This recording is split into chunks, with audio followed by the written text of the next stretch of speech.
My wife is an anesthesiologist. I found her hidden audio files. She records and sells the secrets her patients confess while they are under. It started, as these things often do, with something mundane. My laptop was dying, a slow, wheezing death that made every deadline feel like a sprint against a failing machine. Ilara's was a sleek silver beast, always cool to the touch, always silent. She was at the hospital, probably in the middle of a 12-hour shift, and I just needed to send one invoice. I promised myself I'd stay out of her files, just use the browser, and be done with it. Our home office is a shared space, 2 desks pushed together to form one large surface, a testament to our intertwined lives. My side is a chaotic mess of sketch pads and coffee rings. Hers is a pristine landscape of medical journals and neatly capped pens. Using her computer felt like a small transgression, like wearing her coat. A little too intimate, a little bit wrong. I sent the invoice, but then curiosity, that old serpent, uncoiled in my gut. I had to find a receipt for a software subscription for our taxes, and I was sure she'd saved it.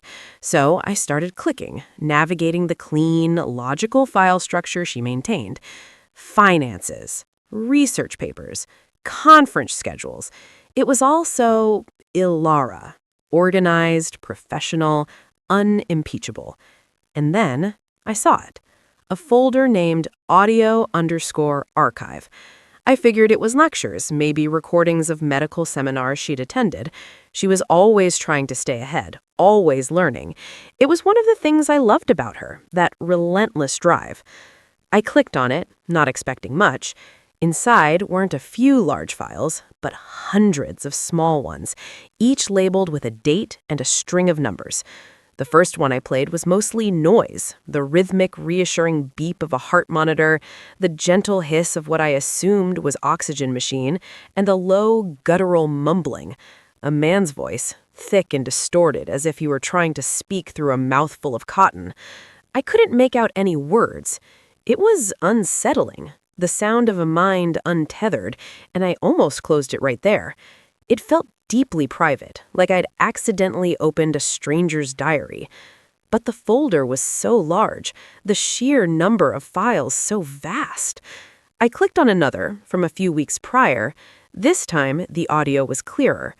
A woman's voice, slurring her words but coherent. "Never told her," the voice whispered, laced with a strange, giggling sadness. "I took the pearls from Grandma's box before the appraisal. She thinks they were lost. My own sister." I felt a cold knot tightened in my stomach. This wasn't a lecture. This was the operating room. My heart started hammering against my ribs. Why would she record this? For clinical notes? A study on the effects of anesthesia on speech? I was scrambling, my mind desperately trying to build a bridge back to the woman I knew, the woman who held my hand when I was sick, who cried during sad movies. There had to be a logical, ethical reason. I backed out of the folder and saw another one I'd overlooked, nestled right beside it. It was simply titled, Clients. My hand trembled as I clicked. It wasn't a list of patients. It was a spreadsheet. Columns for file numbers matching the ones in the audio folder, a column for dates, a column with code names, things like Blackwood and Orion, and a final column, payment. My blood ran cold. The numbers weren't small. Thousands, tens of thousands. The room, our cozy office filled with photos of our wedding and our trip to the coast, suddenly felt alien. The air grew thick and heavy.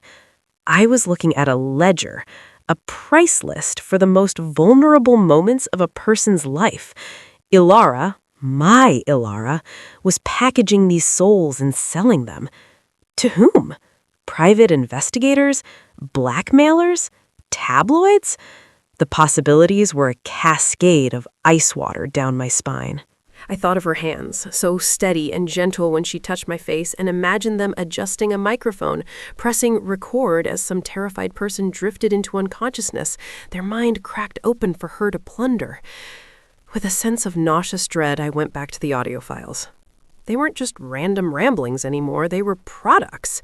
I clicked on one from yesterday. A man's voice, clear as a bell. Weeping. Not just crying, but a deep heaving sob that tore through the sterile sounds of the OR. I never told her about the other one, he choked out, his voice raw with a confession he'd probably held in for years. She was pregnant too. I paid for it all. God, I paid for it all, and I told my wife it was a bad investment, a bad stock market bet. He kept repeating it, a mantra of his own damnation offered up to the beeping machines and the woman who was supposed to be keeping him safe. And then I heard it. Through the open window, the familiar crunch of tires on our gravel driveway. Her car. She was home early. My body seized with a panic so absolute it felt like an electric shock. I slammed the laptop shut, my mind racing. Did it log recent files? Could she see what I'd opened? I stood up, my legs shaking, and looked around the office that was no longer ours, but a crime scene. The key was turning in the front door. I had to face her.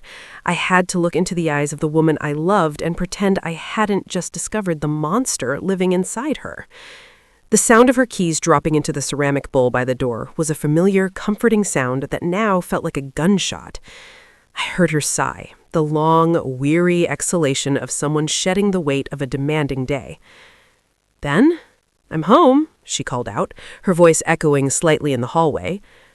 I forced my legs to move, to walk out of the office and into the life I was supposed to be living. When I saw her, my breath caught in my chest. She was leaning against the doorframe, her scrubs a pale blue, her hair pulled back in a messy bun that had started to come undone. She looked tired. She looked beautiful.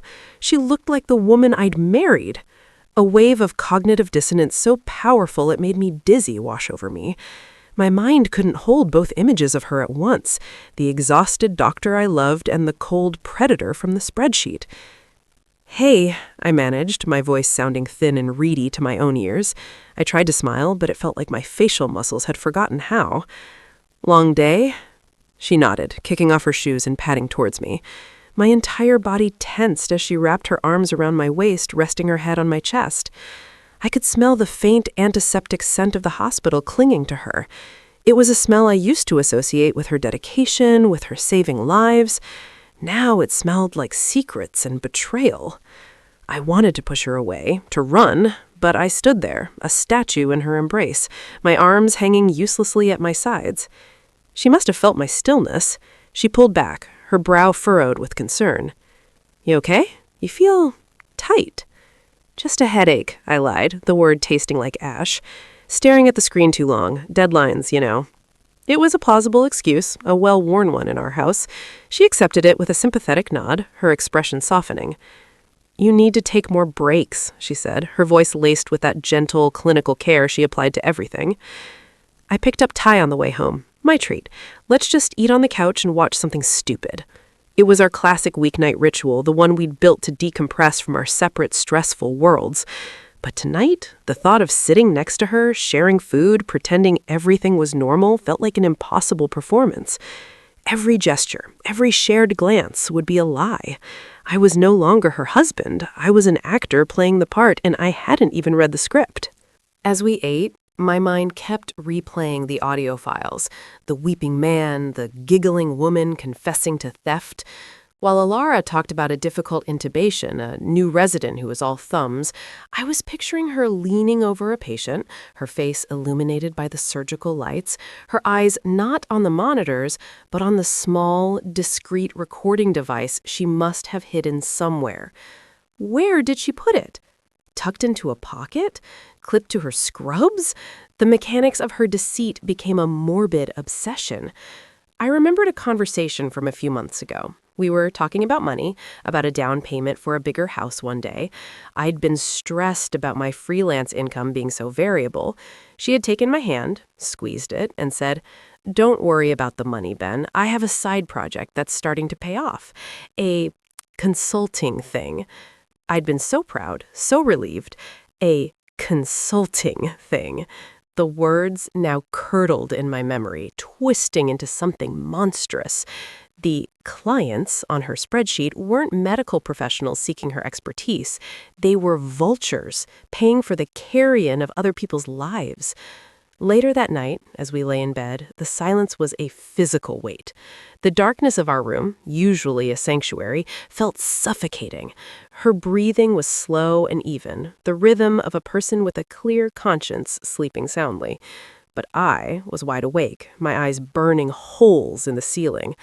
I was lying next to a stranger, a profoundly capable, intelligent, and dangerous stranger who had built an entire secret life just inches away from me. I thought about the laptop, sitting on her desk in the next room. It was a Pandora's box, and I had only just lifted the lid. How much deeper did it go? Who were Blackwood and Orion? What did they do with those secrets? The questions were a swarm of angry wasps in my head. Then, a soft buzz from her nightstand cut through the silence. The screen of her phone lit up, casting a pale, ghostly light on her face. A text message. My heart seized. I didn't move. I barely breathed. Just watched as the screen went dark again, plunging us back into shadow. The silence that followed was different. It was heavier, charged with a new, terrifying possibility. The monster wasn't just in the laptop anymore. It was in the room with me, and it was waking up. I lay there, a statue carved from fear, my own breathing a roar in my ears. The darkness in the room felt absolute, but the image of her phone screen was burned onto the back of my eyelids. A text. At this hour? From whom?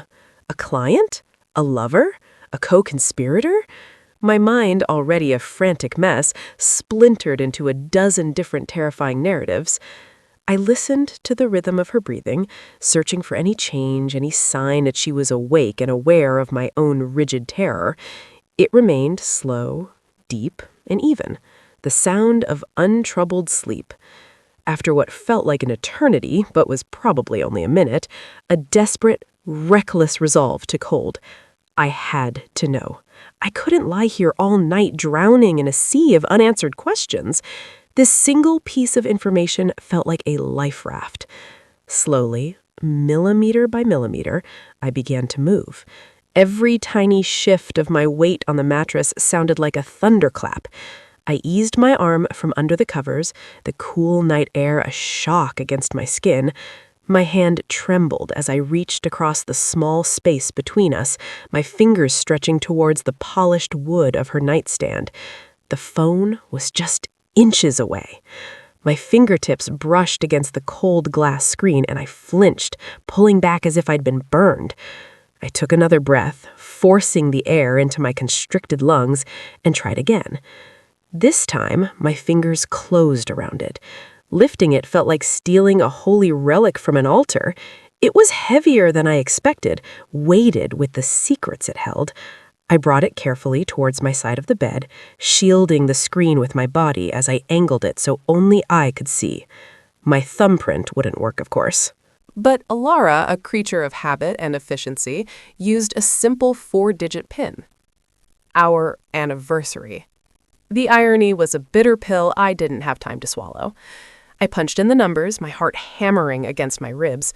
The screen flared to life, momentarily blinding me. The message was at the top of her notifications. It wasn't from a name, but a single word. Orion. My blood ran cold. It was one of the code names from the spreadsheet. The message itself was short, clinical, and utterly chilling. Package delivered. Payment pending. Confirm receipt of supplementary material. My mind reeled. Package delivered?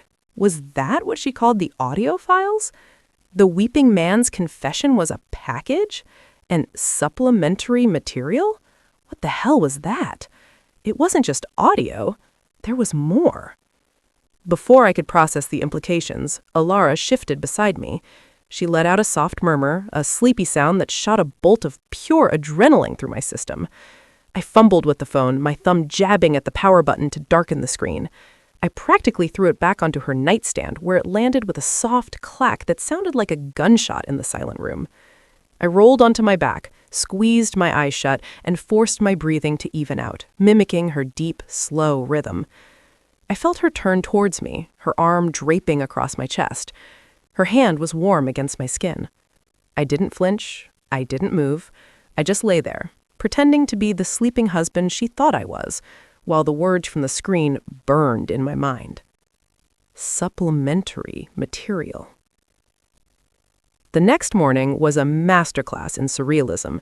The sun streamed through the window, the birds chirped, and the smell of coffee filled the air, just like any other Tuesday. But everything was wrong. The light felt too bright, the birdsong too cheerful. It was like watching a play of my own life, but I was in the audience, not on the stage. Alara was humming as you measured out the coffee grounds, her movements fluid and familiar. She was wearing one of my old t-shirts and a pair of sleep shorts, her hair still a mess from the pillow. She looked so normal, so innocent. "Did you sleep well?" she asked, her voice bright as she turned to smile at me. I felt a knot tighten in my stomach. Was it a test? Did she know I'd been awake? Did she feel me take her phone? "Like a rock," I lied, forcing a yawn. "Must have been more tired than I thought." She slid a mug of coffee across the granite countertop towards me. "Good. You seemed so stressed yesterday." Her eyes, the same warm brown eyes I'd fallen in love with, held nothing but sincere concern. And that was the most terrifying part. She was either the most convincing liar in human history, or she had compartmentalized her life so completely that this part of her, the loving wife making coffee, had no idea the other part even existed. I didn't know which was worse. I knew then that I couldn't keep this up. I couldn't live in this house sharing a bed, a life, with this person while her secrets festered between us. I needed more than just a glimpse. I needed the whole ugly truth. And to get it, I needed time. I needed access to that laptop again, uninterrupted, for hours. I needed her to be gone. As I sipped my coffee, a plan began to form in my mind, a desperate, deceitful strategy of my own. I had to get her out of the house, and I had to do it without raising a single suspicion. The idea came to me over the rim of my coffee mug. It was simple, elegant, and utterly deceitful. It was an Alara-level plan. I watched her butter a piece of toast, the familiar, methodical scrape of the knife against the bread. She was talking about a difficult intubation she had to perform yesterday, her voice calm and professional. I waited for a pause, a breath, and then I deployed my lie. "You know," I started, setting my mug down with a carefully calculated sigh, "I was thinking last night, you've been so wound up lately. All these extra shifts, the stress at the hospital, it's a lot." She looked up, her brow furrowed with that familiar, gentle concern. "I'm okay, Ben. It's just part of the job." I shook my head, injecting my voice with as much earnest worry as I could muster. "No, I know. But remember what you were saying on Sunday about how you haven't seen your sister in months? How you miss just having a day to yourselves?" I saw a flicker of something in her eyes, a longing. I had my hook. "Why don't you do it?" I pressed on, leaning forward slightly. "Take today, just for you. Drive up to see Sarah. I'll cancel my meetings, handle dinner, everything. Just go, please, for me. I'd feel so much better knowing you're taking a real break." She stared at me for a long moment, her toast forgotten in her hand. I held my breath, my own duplicity of foul taste in my mouth. I was using our life, our intimacy, as a weapon. I was mining her genuine feelings for my own secret agenda. A slow smile spread across her face, and it was like the sun coming out. It was a smile of pure, unadulterated love and gratitude. It almost broke me. "Really?" she asked, her voice soft. "You'd do that?" I reached across the small kitchen island and took her hand. Her skin was warm, soft, the hand of a healer, the hand of a monster. "In a heartbeat," I said, and the lie felt so complete it was almost the truth. The relief that washed over her was palpable. She practically bounced out of her chair, suddenly energized. "Oh my God, Sarah will be so surprised. I'll call her right now. Are you sure you're okay with this?" I manufactured my most reassuring smile. "I'm sure. Go, have fun. You deserve it more than anyone I know." An hour later, she was kissing me goodbye at the front door, smelling of her favorite perfume and radiating a happiness I had orchestrated. "Thank you, Ben," she whispered against my lips. "I love you." I watched her back her car out of the driveway, my hand raised in a cheerful wave until she turned the corner and disappeared. Then my arm dropped to my side and the smile slid from my face. The silence of the house crashed down around me. I was alone. I didn't waste a second. My feet were carrying me towards her office before the sound of her engine had fully faded. The door was slightly ajar, just as she'd left it. The room was neat, organized, a picture of professional calm that was now deeply unsettling. Her laptop was sitting on the desk, closed, a sleek silver rectangle holding a universe of darkness. I sat in her chair, the leather cool against my skin. It still smelled faintly of her. My hands trembled as I lifted the lid. The screen came to life, asking for a password. For a sickening moment, I thought I was stalled. Then I tried the one she used for everything when we first met, the name of her childhood dog. Bingo! The desktop bloomed into view, a serene image of a beach at sunset. For a few minutes, I just clicked around aimlessly, a digital tourist in my wife's secret life. I opened the spreadsheet again, staring at the columns of names, codes, and dollar amounts. Orion, Blackwood, supplementary. The phrase from the text message echoed in my head. It wasn't just about the audio. There was more. Where would she keep it? I started a file search, typing Orion into the search bar. Nothing. Blackwood. Nothing. I tried supplementary. A single file appeared. It wasn't a document or a folder. It was a compressed zip file, innocuously named Archive Backup. My heart began to pound a frantic, heavy rhythm against my ribs. This was it. This had to be it. I double-clicked. A password prompt appeared. Of course, it was encrypted. I felt a surge of frustration, but then a cold sort of logic took over. She was a creature of habit. Our anniversary for her phone, her dog's name for the laptop. What was left? What was sacred enough to protect her deepest secrets? My fingers flew across the keyboard, typing a date. Our son's birthday. The password box vanished. A folder appeared on the desktop. It was simply titled Assets. My mouth was dry. I clicked it open. Inside were dozens of subfolders, each one labeled with the same alphanumeric codes from the spreadsheet. I found the one for the weeping man, AC-77B. I opened it. There was the audio file, the one I'd already heard, but next to it were 3 other files. One was a PDF, and the other 2 were video files. My blood turned to ice. With a hand I could barely control, I moved the cursor and double-clicked on the first video. The video player opened, a black window in the center of the screen. For a second, there was nothing. Then, an image flickered to life, grainy and slightly unsteady. It was a close-up of a heart rate monitor, its green lines spiking in a steady, rhythmic peak and valley. The sound came a moment later, the soft, metronomic beep of the machine, the quiet hum of other equipment, and the almost imperceptible sound of someone's breathing, very close to the microphone. The perspective shifted, a jerky movement, and I was looking down at a pair of hands in pale blue surgical gloves. My wife's hands. I recognized them instantly, the long, slender fingers, the way she held them with such impossible stillness. The camera was on her, attached to her somehow, looking out from her point of view. My stomach twisted into a knot of ice. She was in an operating room. The patient on the table was the weeping man from the audio file, I was sure of it.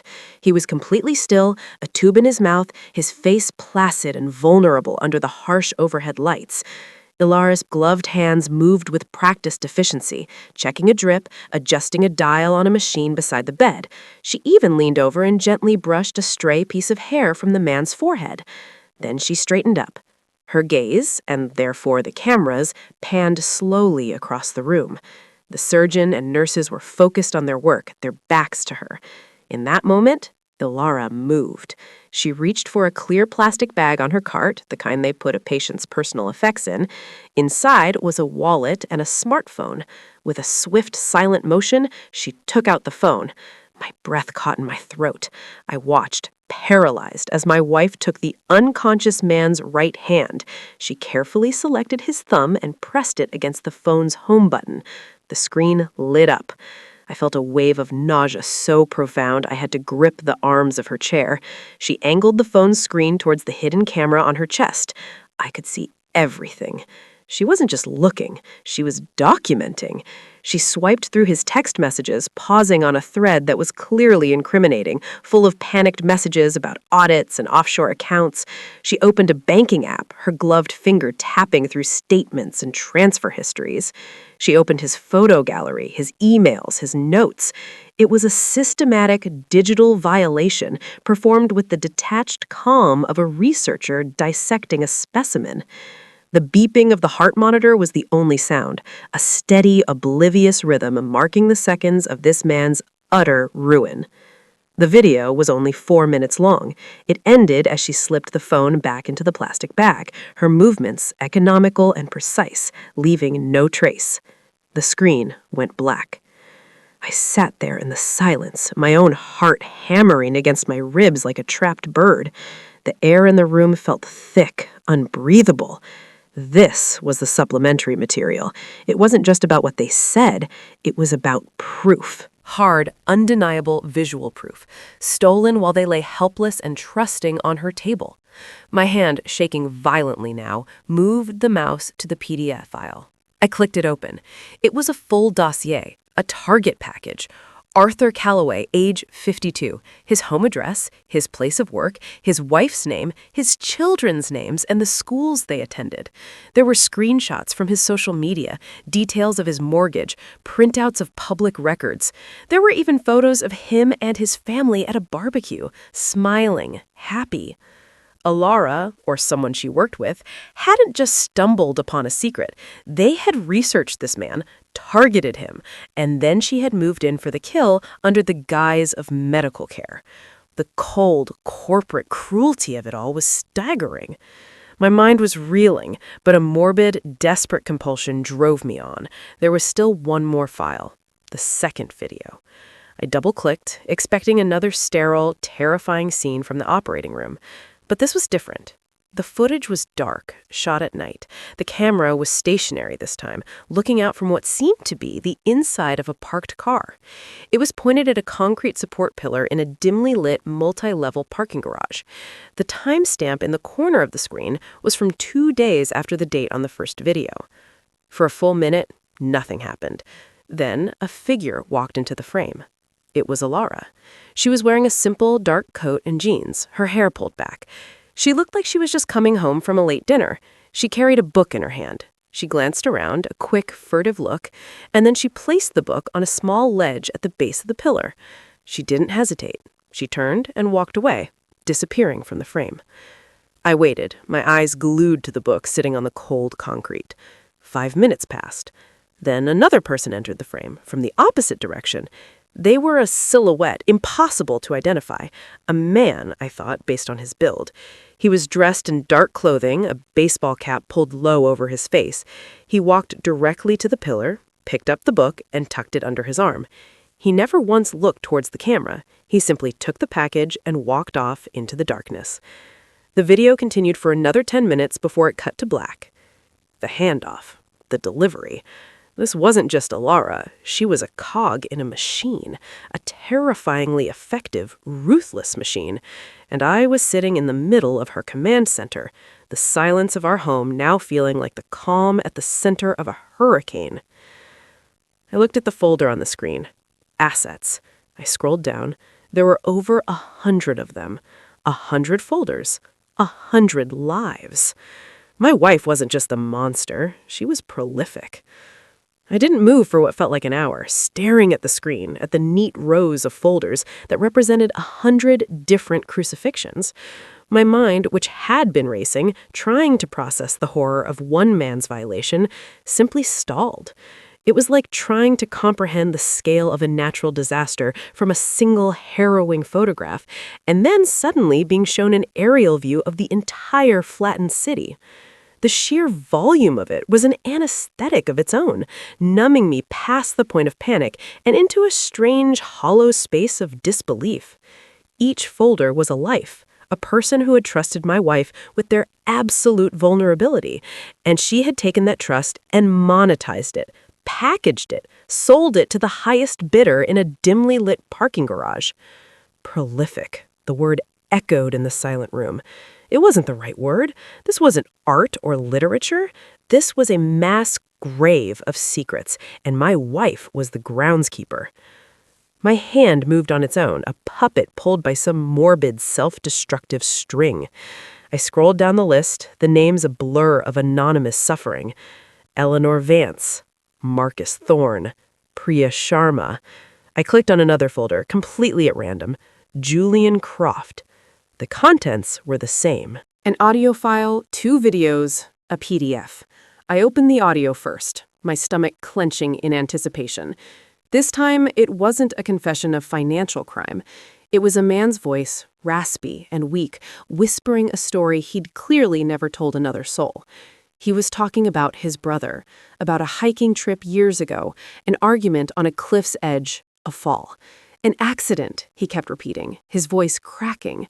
But then came the details, the way he'd waited, hidden behind a rock for almost an hour before calling for help, the way he'd lied to the rescuers, to his family, to his brother's widow, the way his brother's business, now his own, had flourished ever since. It was a confession of a murder of omission, a secret that had festered inside him for 2 decades. I clicked on the first video. The same sterile operating room, the same view from Alara's chest. Julian Croft lay on the table, oblivious. But Alara's method here was different, more insidious. She didn't go for his phone. Instead, after the surgeons were deep in their work, she produced a small, high-resolution digital camera from a pocket in her scrubs. It was tiny, the size of a sugar cube. With the calm precision of a bomb disposal expert, she leaned over the cart that held his personal effects. His car keys were in the clear plastic bag. She took them, and for a terrifying 2 minutes, I watched as she photographed the unique patterns of the key, front and back, from multiple angles. She was capturing enough detail to duplicate it. Then she put the key back, exactly as it had been. The video ended. My mind struggled to connect the dots. The confession, the car key. What was the proof? The PDF answered the question with brutal clarity. It was another dossier, but this one included satellite maps with GPS coordinates highlighted, the location of the supposed hiking accident. It also contained detailed blueprints of Julian Croft's office building and his home. There were financial statements showing the massive inheritance he'd received. And then, at the end of the document, was a single, chilling sentence. Asset has a safe in his home office behind a false wall. Contents unverified, but believed to hold original documents from the partnership and other incriminating materials. Access to be acquired post-op. The book she had handed off in the parking garage, it wasn't just a hard drive, it was a complete toolkit for destruction. The audio of the secret, the visual proof of his identity, and the means to access the physical evidence he'd kept hidden for 20 years. They weren't just blackmailing these people, they were systematically dismantling their lives, piece by excruciating piece. I started clicking faster, a frantic, desperate archaeologist digging through the ruins. A respected judge confessing to taking bribes to pay for his son's gambling debts. The video showed Alara using his thumbprint to open a secure messaging app on his phone, screenshotting conversations with the very criminals he was supposed to be sentencing. A beloved local philanthropist, admitting that her charity was a front for a money laundering scheme. The video showed the account numbers and routing information she had saved in a password-protected note. On and on it went. A tapestry of human weakness, of greed and fear and shame, all curated and cataloged by the woman I shared a bed with. I saw her hands, those elegant, steady hands that I had held 1,000 times, performing these violations with such detached professionalism. The same hands that had made me breakfast this morning. A memory surfaced, sharp and unwelcome. About 6 months ago, Alara had come home from the hospital looking exhausted, but with a strange, bright glint in her eyes. I had asked her how her day was. Challenging, she'd said, pouring a glass of wine. I had a patient, a real piece of work, a city councilman. You'd be amazed what people think is important when they think they're about to die. She'd smiled then, a thin, knowing smile that had seemed sympathetic at the time. He was mostly worried about his legacy, she'd added, her voice dripping with contempt I hadn't understood. Now I saw it all with horrifying clarity. I scrolled through the list of folders. Robert Taggart. I clicked. The audio file began to play. It was the councilman, and he was talking about a zoning deal, a kickback, and a buried environmental report. Alara hadn't just been listening, she had been hunting. Our entire life, our conversations, her complaints about work, it was all a lie, a carefully constructed camouflage for the predator living inside my house. I slammed the laptop shut. The click of the lid was like a gunshot in the silent room. I couldn't look anymore. I couldn't breathe the same air as that machine. I pushed the chair back, the legs scraping harshly against the floor, and stumbled out of her office. The rest of our house looked the same. The comfortable sofa, the photos on the mantel, the soft light from the lamp in the corner. But it was all a set, a stage. I walked into the living room, and my eyes landed on our wedding photo, sitting in a silver frame. There we were, smiling, so young, so happy. Alara was looking at me, her eyes full of what I had always believed was love. Now, when I looked at her face, I felt a cold dread creep up my spine. I wasn't looking at my wife. I was looking at a stranger, and I had no idea what she was capable of. I picked up the wedding photo, the silver frame cold against my trembling fingers. In the picture, Alara's smile was radiant, a supernova of joy aimed directly at me. I remembered that moment. The photographer had said, "Now look at the person you can't imagine your life without." And she had turned to me, her eyes so full of light I felt like I could have warmed my hands on them. A lie. Every flicker of warmth, a calculated deception. I saw it now. The smile didn't quite reach her eyes. There was a watchfulness there, a predator's assessment that I had mistaken for adoration. I had been her greatest project, her most convincing piece of camouflage. The loving husband, the stable home, the perfect alibi for the monster who went to work every day with a scalpel and a hidden microphone. I placed the frame face down on the mantel with a soft thud. I couldn't stand her looking at me anymore. My feet carried me through the house on their own accord, a restless, aimless patrol of my own prison.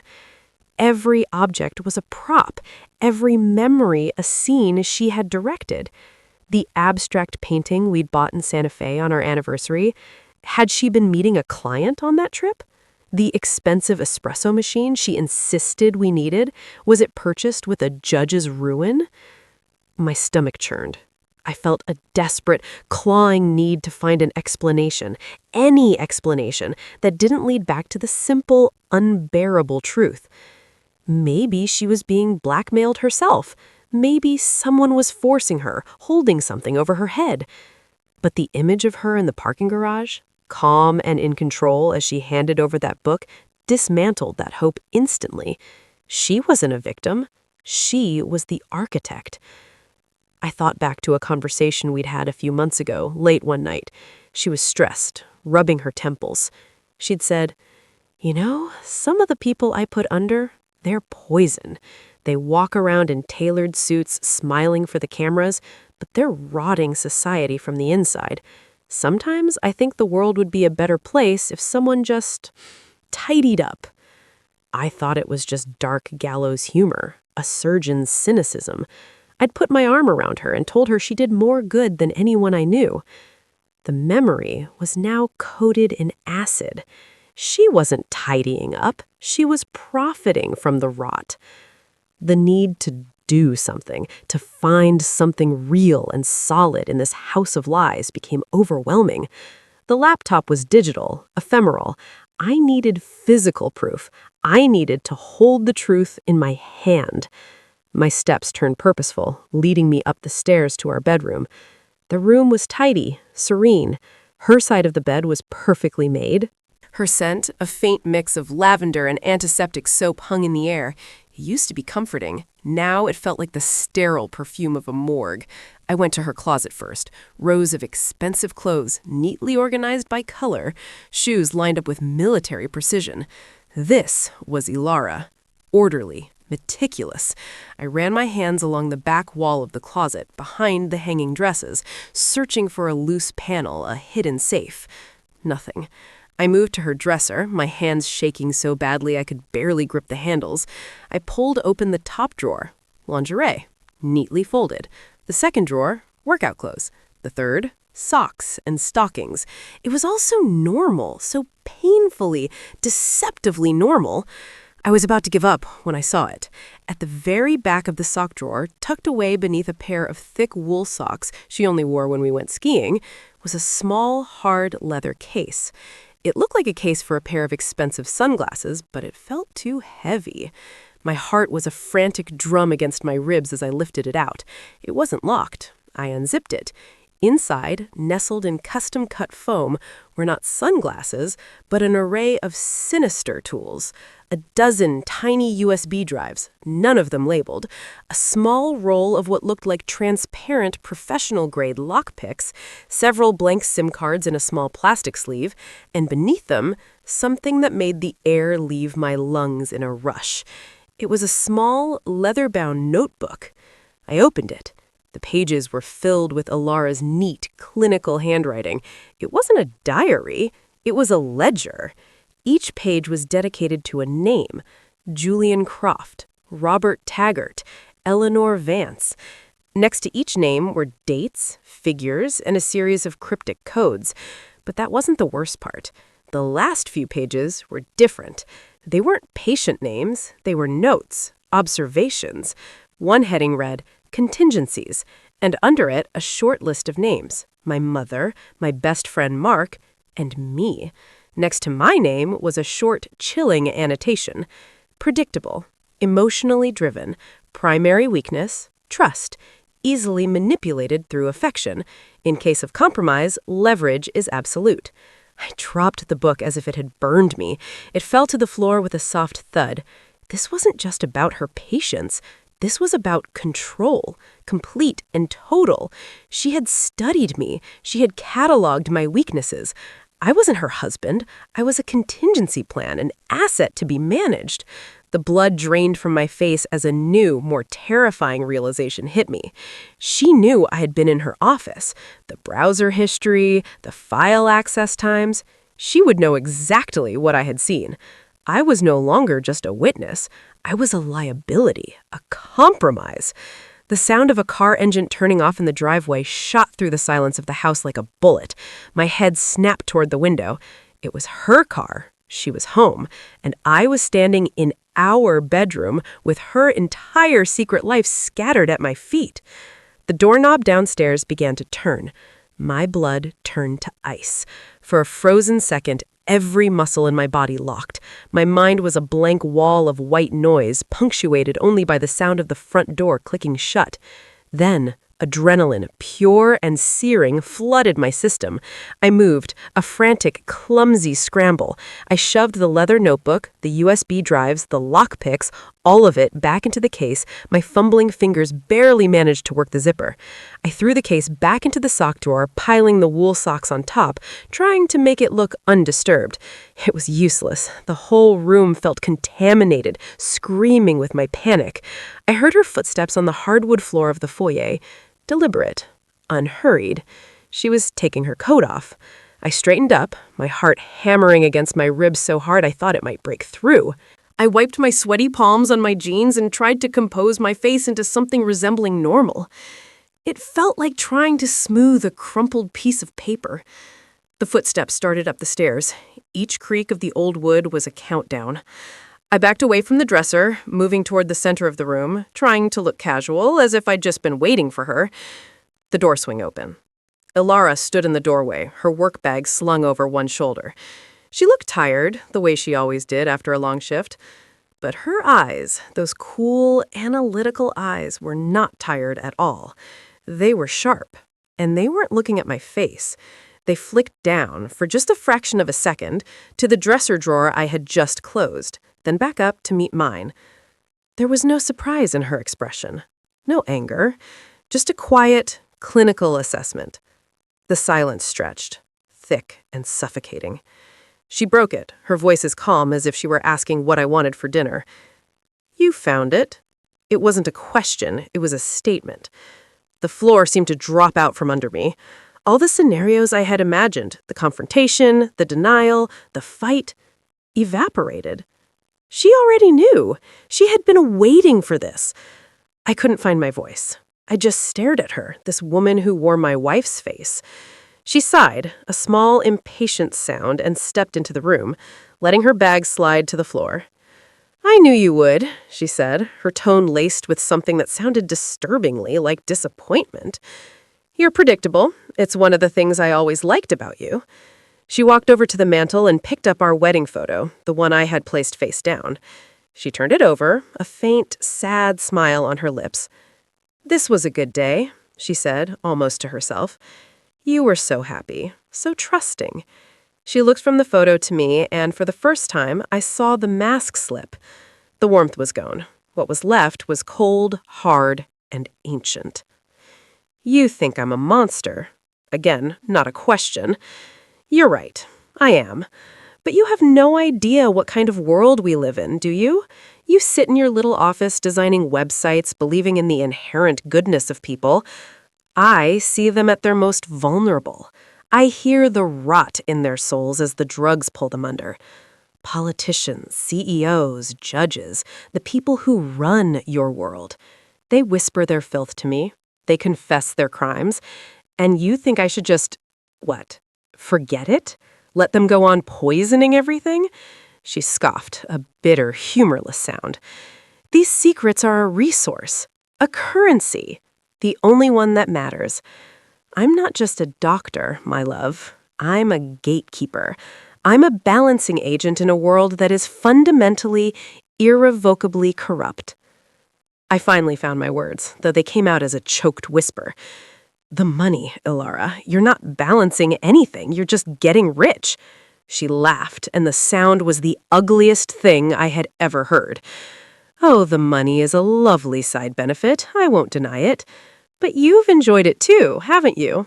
This house, our vacations, that ridiculously expensive espresso machine you couldn't live without. Where did you think it all came from? An anesthesiologist's salary?" She set the photo back down and took a step toward me. I flinched. Her eyes softened with a predatory pity. "That's the part you haven't figured out yet, have you? The part my little ledger didn't tell you." She was close now, close enough for me to smell the faint antiseptic on her clothes. "You can't go to the police. You can't tell anyone." She raised a hand and gently brushed a stray hair from my forehead. A gesture so tender, it made my skin crawl. "Because for the past 5 years, every single dollar I've made has gone into our joint accounts. Your name is on everything. The investments, the offshore holdings, the deed to this house. As far as any court in the world is concerned, you're not a victim. You're my partner." She let her hand drop. The trap wasn't that she might hurt me. The trap was that she already had. She had spent years making me her accomplice, and I had been too in love, too trusting to ever notice. I was implicated in every transaction, every secret she'd ever sold. My life wasn't a lie. It was a cage she had built around me, bar by gilded bar. She saw the understanding, the complete and total horror dawn on my face. Her expression was almost gentle. "So," she said, her voice dropping to an intimate whisper, the same voice she used to use when she told me she loved me. "What are we having for dinner?" When the person you love becomes the monster you're trapped with, and blowing up their life means blowing up your own, what's the lesser of two evils? A prison of truth or a life of comfortable lies? Let us know in the comments. Don't forget to like and subscribe. I post new stories every day.